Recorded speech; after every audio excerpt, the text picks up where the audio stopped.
Iran अगर हमारे साथ इतना अच्छा था तो हम कौन से उनके साथ बुरे थे? यानी हम भी तो जो भी हमसे अच्छाई हो सकती थी वो करते थे। अच्छा, इधर बैठ के हमने कोई एक बात की थी, पता नहीं अब कितना अरसा हुआ, मैंने कहा था यार हमें अपनी इकोनॉमी नहीं चलानी होती, दो पड़ोसियों की भी चलानी, दो बरादर मुल्कों की भी चलानी पड़ती है, ठीक है। वो उसको पे तो पाबंदियां लगी हुई हैं। यानी मैं आपको ये बताऊं ना, यानी अफगानों का तो हम रखते ही हैं, अपनी आबादी में शामिल करके जो है ना वो प्लानिंग कर रहे होते हैं हमारे लोग।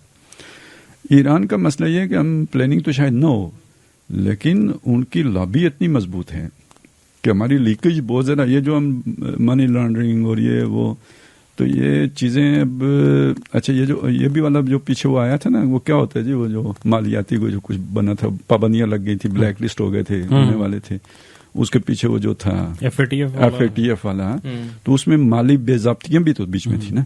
ये जो माली बेज़ाब्तियां हमारी होती हैं, ये कोई अफगानिस्तान की तरफ तो नहीं हो रही थी, ये ईरान की तरफ हो रही थी। क्यों? बैंकार्स ऐसे हैं कि जो ईरान की तरफ टिल्ट रखते हैं। ये जरा कभी हायर बैंकिंग पे जाके देखना ना, तो वो सारी वही लॉबी आपको मिलेगी। मतलब तो, मीडिया की तो है ही है, लेकिन मीडिया की तो वो तो आप सबको नजर आ रही है, लेकिन बैंकिंग सेक्टर में भी जाके देखें तो पाकिस्तान की सतह पे जो टॉप मोस्ट जो लोग होंगे ना, तो वो प्रो ईरानियन आपको मिलेंगे। अच्छा, उससे ऊपर जब वर्ल्ड लेवल पे जाएंगे, जो आपके साथ कनेक्शन में आते हैं, तो वो जरा थोड़ा रबवा वाले होते हैं। इंटरनेशनली वो आपके साथ ज्यादातर उनकी कनेक्शन होते हैं, तो और यहाँ पे आपके साथ ये होगा।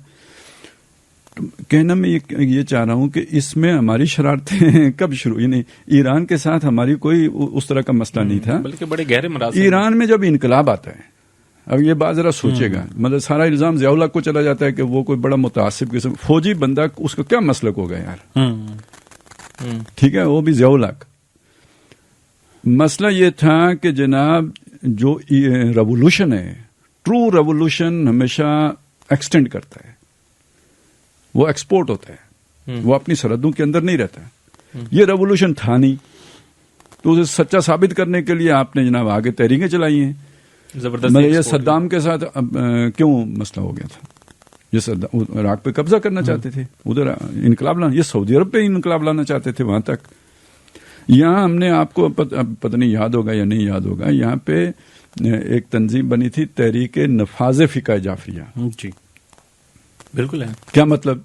यानी पाकिस्तान में फिका जाफरिया नाफिज की जाएगी, यही मतलब हुआ ना तहरीक नफाज फिका जाफरिया का। इसके अलावा क्या मतलब है? और एक मुल्क उनकी हमायत कर रहा है, तो क्या आप बैठे रहेंगे सत्तू पी के?